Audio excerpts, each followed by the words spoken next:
Hello friends, let us now learn some important points about pulmonary hypertension. Pulmonary hypertension can be divided into two types. One, we have primary pulmonary hypertension. Second, you have secondary pulmonary hypertension. Primary pulmonary hypertension is idiopathic. Secondary pulmonary hypertension is based on the etiology. How do you find out the pulmonary hypertension? Pulmonary hypertension is based on right heart catheterization measurements. When you do right heart catheterization and if you measure the pulmonary hypertension, if you measure the pulmonary arterial pressure to be more than 25 millimeters of Hg at rest, it is pulmonary hypertension. What is normal pulmonary arterial pressure? Normal pulmonary arterial pressure is less than 20 millimeters of Hg at rest.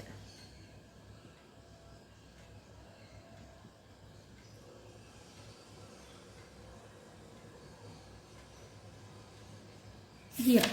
Now, what is the etiology? If you see the main etiology or main etiology is there will be a mutation in bone. You will see that there will be a mutation in bone morphogenetic protein receptor 2, that is BMPR2. Okay, this gene will promote cell division and it will prevent cell death. It promotes cell division and prevents cell death, thus resulting in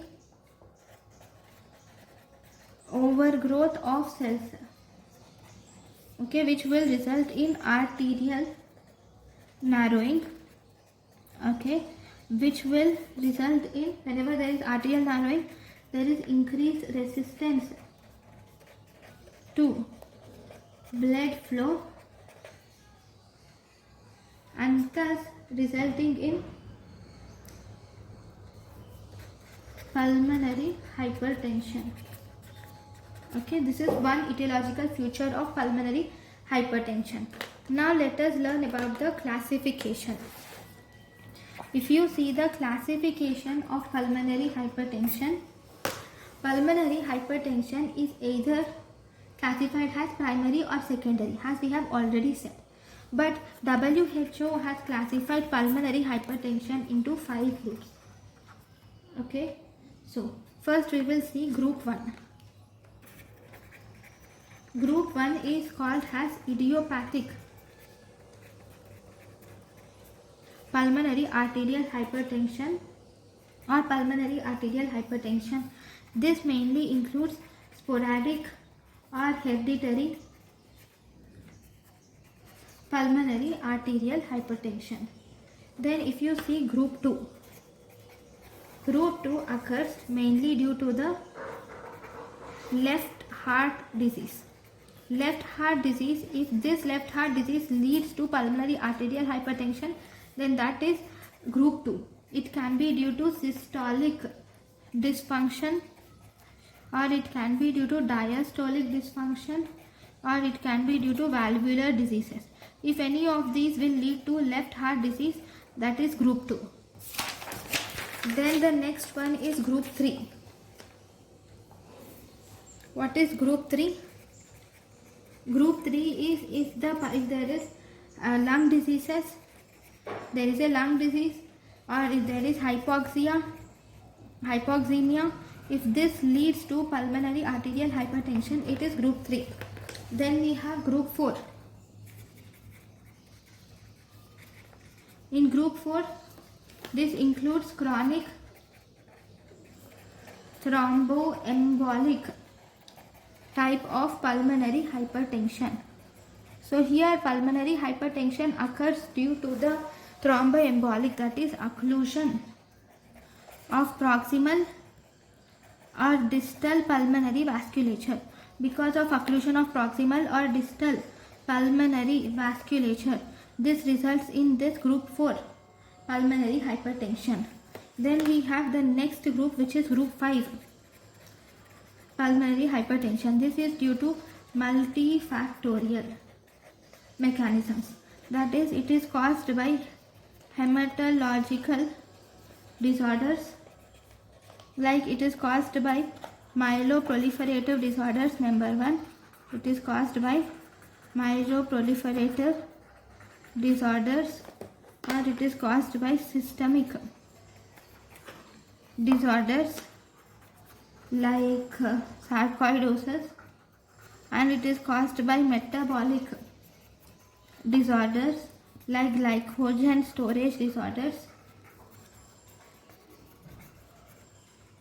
or it is caused by miscellaneous disorders. Okay, so these are the causes of pulmonary arterial hypertension. Then, now, as I have already said, pulmonary hypertension, this occurs if pulmonary arterial pressure, mean pulmonary arterial pressure is more than 25 millimeters of Hg. This is PAP. I write it as PAP from now. Now, we also have something called as precapillary pulmonary hypertension. That is, mean pulmonary arterial pressure more than or equal to 25 millimeters of Hg, or pulmonary wedge pressure less than or equal to 15 millimeters of Hg. Here cardiac output is normal or reduced. Okay, that is precapillary pulmonary arterial hypertension. Here you see this mainly includes the pulmonary arterial hypertension group, and it also includes pulmonary hypertension due to lung disease, and it also includes chronic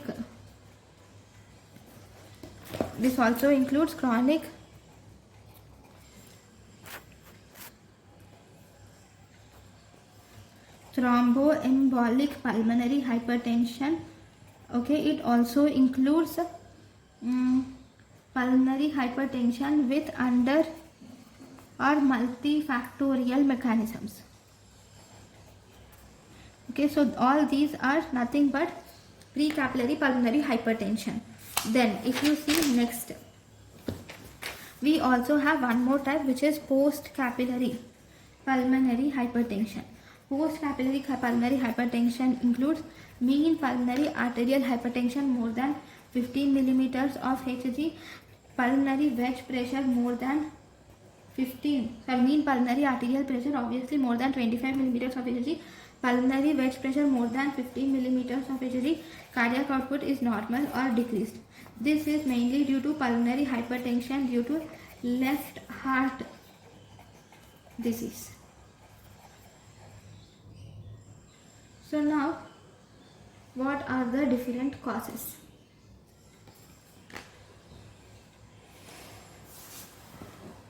So if you see causes, list of the causes we'll have to see. Okay, first, pulmonary arterial hypertension, that is group 1. Pulmonary arterial hypertension, in this there is increase in pulmonary arterial pressure with normal pulmonary capillary wedge pressure. Here this includes two groups. One, it is idiopathic. Second, associated with other active diseases. Okay, if you see idiopathic, this includes sporadic, familial, exposure to drugs or toxins. This includes exposure to drugs or toxins. Then it also includes left-sided valvular heart disease. Okay, sorry, exposure to drugs and toxins. Then this includes persistent pulmonary hypertension of newborn, and then it includes pulmonary capillary hemangiomatosis. Okay, those which are associated with active disease includes collagen vascular disease.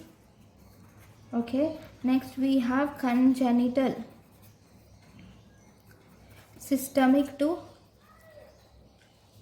pulmonary shunts, congenital systemic 2 pulmonary shunts, and this also includes portal hypertension and HIV infection. Okay, so all these are group 1, which is pulmonary arterial hypertension. Then we have the next group.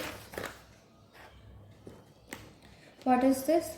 This is group 2, which is pulmonary hypertension associated with left ventricular diseases, left heart disease.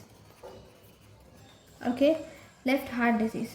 Okay, here you will see there is increase in pulmonary arterial pressure with increase in pulmonary capillary wedge pressure.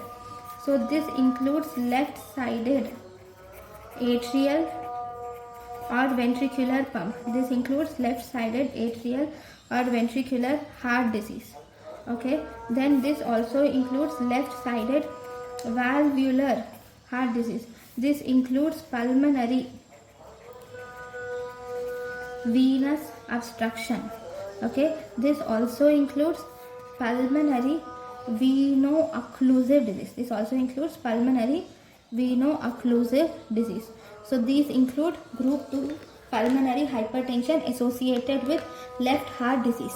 Then group 3.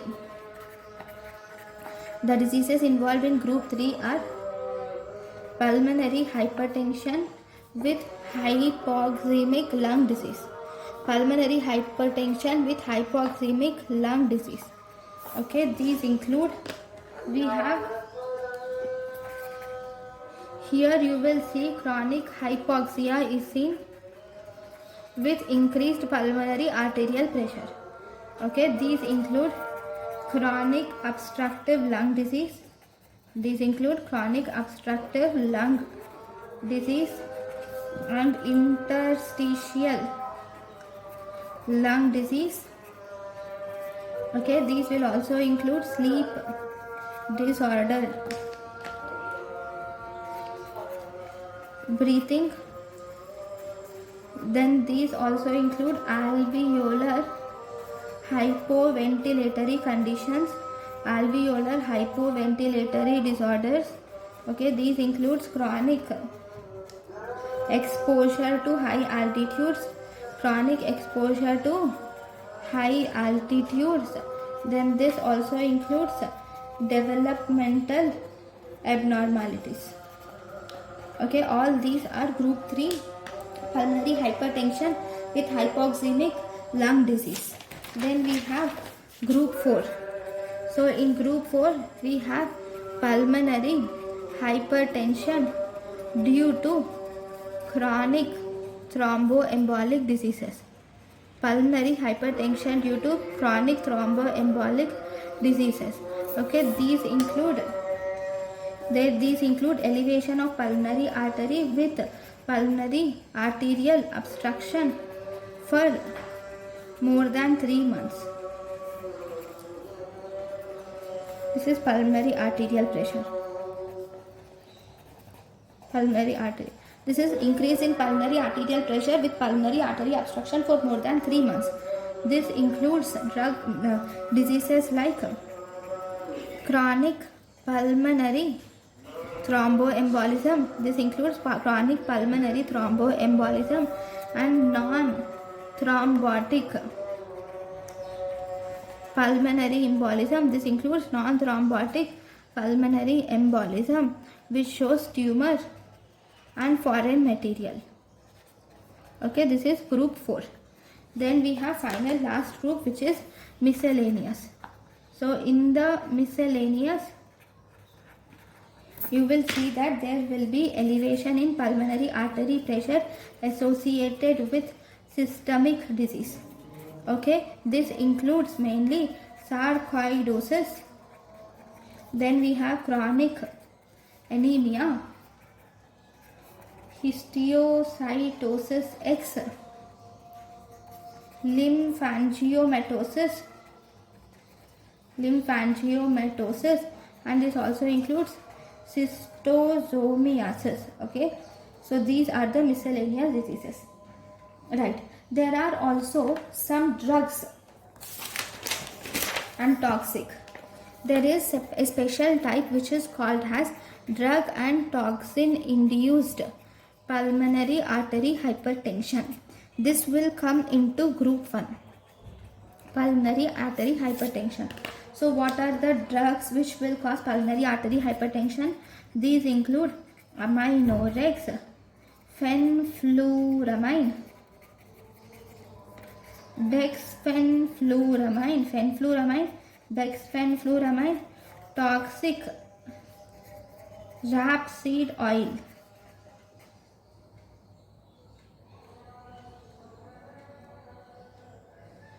These have definitive risk.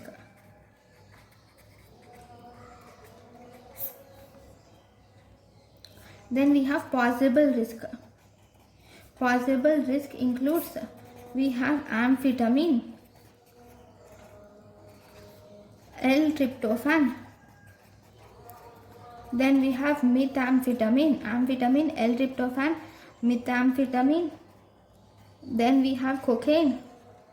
Okay, then we have phenylpropanolamine, Saint John Watts.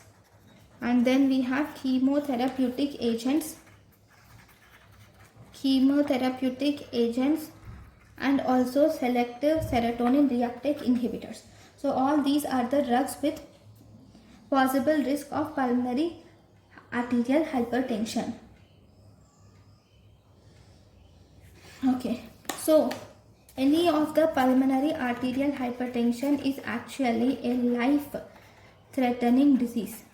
It is a life-threatening condition and it has poor prognosis.